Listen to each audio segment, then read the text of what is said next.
우리나라 남쪽에는 여름철 고기압인 태평양 고기압이 점차 세력을 확대하고 있습니다. 태평양 고기압의 열기로 인해 남쪽에 걸려있던 장마전선은 모습을 감추었습니다. 현재 우리나라에는 태평양 고기압 가장자리를 따라 고온 다습한 남서풍이 불고 있습니다.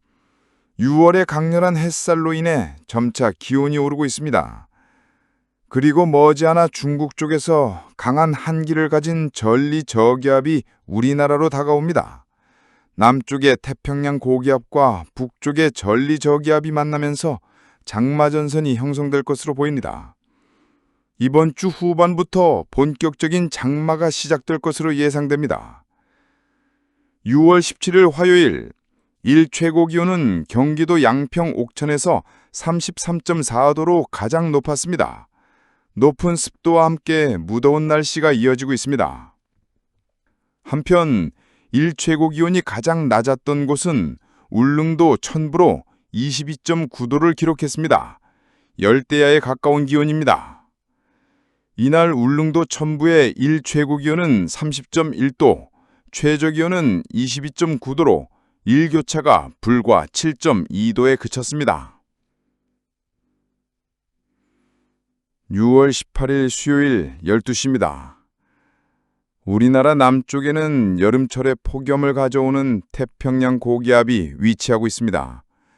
이 고기압이 조금 더 북상해 우리나라를 완전히 덮게 되면 이른바 고래꼬리형 기압 배치가 형성됩니다. 고래 몸통은 태평양 쪽에 있고 고래꼬리가 우리나라 부근에 위치하는 형태입니다. 이는 한여름 폭염을 유발하는 전형적인 기압 배치입니다. 하지만 아직은 그 단계까지는 이르지 않았습니다. 현재 우리나라는 이 고기압의 영향으로 구름 한 점 없는 맑은 날씨를 보이고 있습니다. 6월의 강렬한 햇볕 아래 기온이 크게 오를 것으로 보입니다.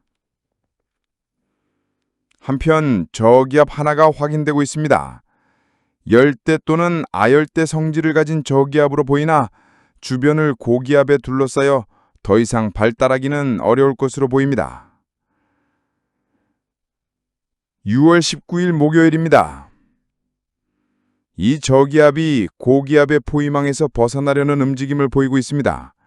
정체가 불분명한 저기압입니다. 중국 쪽에서는 또 다른 저기압이 비구름을 몰고 우리나라로 접근하고 있습니다. 이 저기압은 편서풍을 타고 하루에 약 1000km 정도를 서에서 동으로 이동합니다. 곧 비구름이 우리나라에 도달할 전망입니다. 6월 20일 금요일입니다. 현재 비구름이 한반도에 걸쳐 있습니다.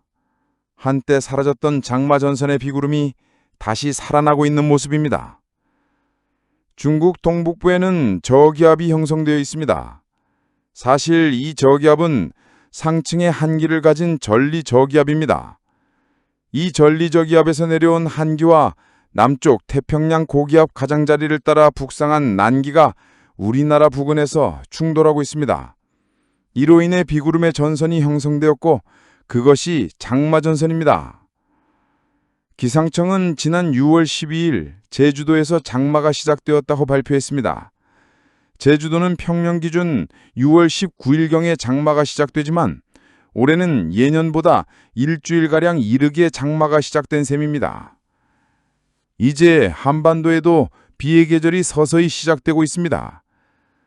기상청에서 이번 주 주말 남부지방과 충청지방의 장마 시작을 공식 발표하지 않을까 예상해 봅니다. 기상청은 매년 장마 시점을 발표합니다. 이는 장마철에 발생할 수 있는 위험한 강수 형태에 대해 국민들의 주의를 환기시키기 위한 목적입니다. 이제 500헥토파스칼, 상층 5,500m 일기도를 함께 보겠습니다. 지상 저기압이 있던 상공에는 영하 21도에 달하는 이 시기치고는 매우 차가운 한기의 핵이 자리 잡고 있습니다. 이는 바로 편서풍에서 분리되어 나온 전리저기압입니다. 편서풍에서 떨어져 나왔기 때문에 이 전리저기압은 매우 차가운 공기를 머금고 있습니다. 상층의 공기는 마치 북극에서 직접 내려온 것처럼 한기가 가득합니다. 이 때문에 한기로만 이루어진 저기압이라는 뜻에서 한랭 전리저기압이라고도 부르는데요. 전리저기압은 상층의 차가운 공기를 계속해서 대기 하층으로 공급하면서 하층의 따뜻하고 습한 공기와 맞닿는 지점에 전선을 형성하게 됩니다. 이러한 기단 간의 강한 경계는 대기의 불안정을 더욱 증폭시키고 결국 비구름을 만들어내는 원동력이 됩니다. 이 전리저기압이 북쪽에서 한기를 지속적으로 공급하게 되면 전선은 한자리에 정체되거나 오히려 남쪽으로 밀려나는 현상도 발생하게 됩니다. 이렇게 되면 비가 한 지역에 며칠씩 계속해서 쏟아지는 상황도 발생할 수 있는데요. 바로 장마철의 집중호우가 이런 구조 속에서 만들어지게 됩니다. 이번에는 미국 GFS와 독일의 아이콘 모델을 함께 보면서 예측된 강수 상황을 살펴보겠습니다. 현지 시점에서 이틀 정도 앞으로 다가왔지만 두 모델이 예상하고 있는 강수대의 위치는 아직도 일치하지 않는 상황입니다. 그만큼 장마철의 기상 예측은 매우 어렵다는 것을 보여주는 사례입니다. 슈퍼컴퓨터가 아무리 정밀한 계산을 하더라도 우리나라와 같이 복잡한 지형과 해양에 둘러싸인 지역에서는 예측 오차가 커질 수밖에 없습니다. 특히 전선 위에 저기압이 발생하면 전선의 위치가 남북으로 요동치면서 기상 예측은 더더욱 까다로워집니다.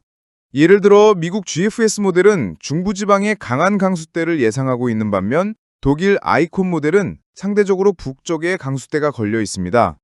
이처럼 예보 간의 차이는 실제 강수 지역에 큰 차이를 만들 수 있습니다. 하지만 두 모델 모두 이날은 전국적으로 비가 내릴 가능성에 무게를 두고 있습니다. 일부 지역은 호우특보가 내려질 정도로 많은 비가 집중될 것으로 보이며 특히 산악지형이 많은 한반도에서는 지형 효과로 인해 국지적인 강수량 차이가 크게 나타날 수 있습니다. 22일 전으로는 전선이 점차 남쪽으로 내려올 것으로 예측되고 있는데요. 전선의 위치나 강도는 북쪽과 남쪽 기단의 미묘한 세력 차이에 따라 시시각각 변화합니다. 이러한 특성 때문에 장마철의 날씨는 매우 변동성이 크고 예상이 어려운 날들이 이어지게 됩니다. 따라서 항상 최신의 기상 정보를 자주 확인하는 것이 무엇보다 중요합니다. 다음 주에도 장마전선은 한반도 부근에 계속 정체할 가능성이 높습니다. 비가 왔다가 그쳤다가 다시 내리는 패턴이 반복될 텐데요. 이것이 바로 장마철의 전형적인 날씨 특성입니다. 전선이 남북으로 진동하면서 전국 곳곳에 예측하기 어려운 장맛비를 쏟아냅니다. 전선이 한 지역에 오랫동안 머무는 경우에는 집중호우가 발생할 수 있고 반대로 전선의 영향권 밖에 있는 지역은 며칠씩 비가 거의 내리지 않는 상황도 생깁니다. 이 때문에 장마 기간 동안 지역마다 강수량의 편차가 매우 커지게 됩니다. 이제 기상청의 중기예보를 함께 살펴보겠습니다. 서울, 인천, 경기, 강원권, 충청권에 21일 토요일부터 27일 금요일까지의 예보입니다. 21일 토요일에는 서울과 강원 지역에 오전 중 우산 마크가 나타나 있으며 오후부터는 맑은 날씨가 예상되고 있습니다. 충청권은 오전과 오후 모두 우산 마크가 표시되어 있어 하루 종일 비가 예상되고 있습니다. 이후 22일부터는 대체로 강수 확률 40% 수준으로 큰 비보다는 흐리고 간헐적인 비가 이어질 것으로 보입니다. 다만 말씀드렸듯 장마전선은 수시로 남북으로 움직입니다. 이처럼 불안정한 상태에서는 현재 맑음으로 예보된 지역도 언제든지 우산 마크로 바뀔 가능성이 있습니다. 다음으로 호남권, 영남권, 제주도 지역을 보겠습니다. 이 지역들은 전반적으로 우산 마크가 맑습니다. 남부지방은 21일 토요일 이후에도 꾸준히 비가 이어질 전망이며 특히 광주 전남, 부산, 울산, 경남, 제주도는 24일까지 계속해서 비가 내릴 것으로 보입니다. 25일 이후에도 강수 확률 40% 내외로 짧은 틈을 제외하면 거의 매일 비가 내릴 가능성이 있습니다. 4월의 기온 전망도 함께 보겠습니다. 최고 기온은 대체로 28도 안팎을 유지하면서 큰 변화 없이 이어지겠습니다. 한여름 폭염 수준은 아니지만 습도가 높기 때문에 체감온도는 더 높게 느껴질 수 있습니다. 최저 기온은 평년보다 1, 2도 높은 수준으로 예상되고 있는데요. 이는 밤에도 기온이 크게 떨어지지 않음을 의미합니다. 낮과 밤의 일교차가 크지 않고 하루 종일 후텁지근한 날씨가 이어질 가능성이 큽니다. 이제 본격적인 장마철입니다. 한동안은 장마전선의 영향으로 계속 흐리고 비가 자주 내리는 날씨가 이어질 것으로 보입니다. 공기도 습하고 무덥기 때문에 실내 환기와 습도 조절에 특별히 신경 써야겠습니다. 무엇보다 장마철의 급격한 기상 변화에 대비하기 위해 여러분께서는 언제나 최신의 기상 예보를 꾸준히 확인해 주시기 바랍니다. 긴 예보 함께 해주셔서 감사합니다.